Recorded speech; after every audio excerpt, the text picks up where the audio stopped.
আসসালামু আলাইকুম, কি অবস্থা সবার, কেমন আছেন? এখানে আমি 8 কেজি গরুর মাংস কিনে নিয়েছি। মূলত আসলে আমাদের একটা প্রোগ্রাম চলতেছে, এই প্রোগ্রামের জন্য প্রিপারেশন।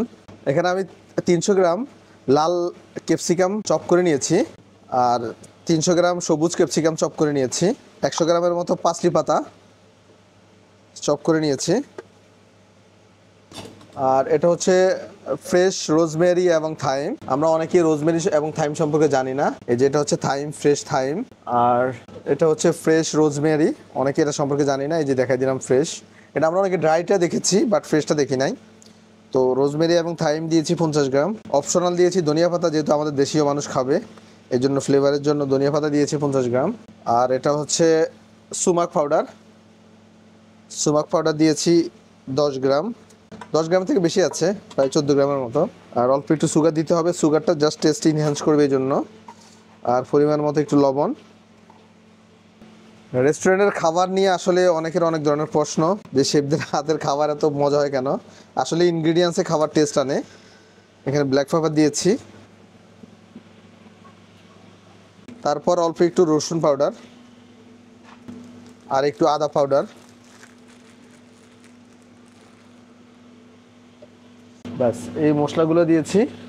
আর এখন ফ্লেভারের জন্য একটু জিরা পাউডার।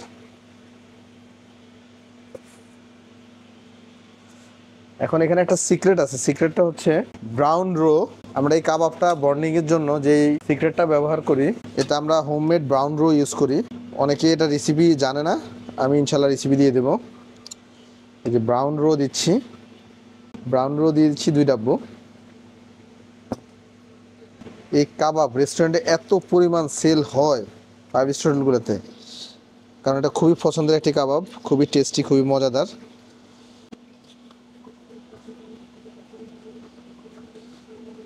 এটা এভাবে ভালো করে মাখাতে হবে, তারপরে আমি চারকোল গ্রিলে কুক করব।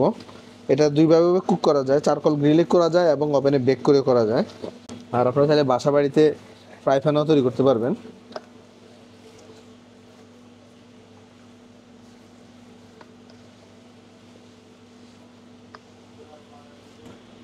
তারপর সেকেন্ড ধাপে আমি একটু লবণ দিয়েছি, কারণ লবণ পরিমাণটা একটু কম হয়েছিল। আর আমি দিচ্ছি এখানে পেঁয়াজ কুচি। আমি প্রথমেই পেঁয়াজ কুচিটা দিতে পারতাম, কিন্তু আমার এটা ম্যারিনেশন করে 4 ঘন্টা রেখেছি, যার কারণে 4 ঘন্টা রাখলে ভিটামিন সি জাতীয় কোনো কিছু থাকলে তাড়াতাড়ি নষ্ট হয়ে যায়, গন্ধ হয়ে যায়। এই জন্য আমি পেঁয়াজ কুচিটা পরে দিয়েছি। আর মরিচ পেস্ট, এখানে লাল মরিচ ক্রাশ করে নিয়েছি।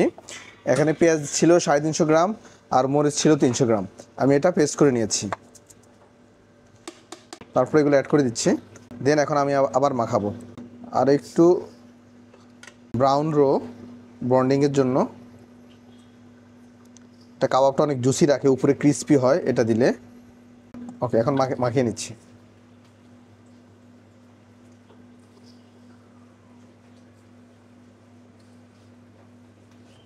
এই কাবাবটা মাখানোর সময় অবশ্যই খেয়াল রাখতে হবে, ভালোভাবে মিক্স করতে হবে, যাতে কোনোভাবেই এক পাশে মশলাগুলো লেগে না থাকে। হাত দিয়ে একেবারে প্রপারলি ঘুরিয়ে ঘুরিয়ে মাখাতে হবে।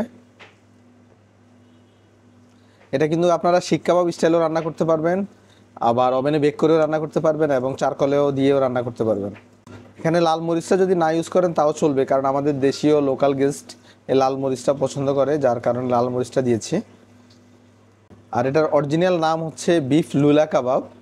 এটা মূলত স্প্যানিশ একটি কাবাব, বিফ লুলা। খুবই চমৎকার রেসিপি।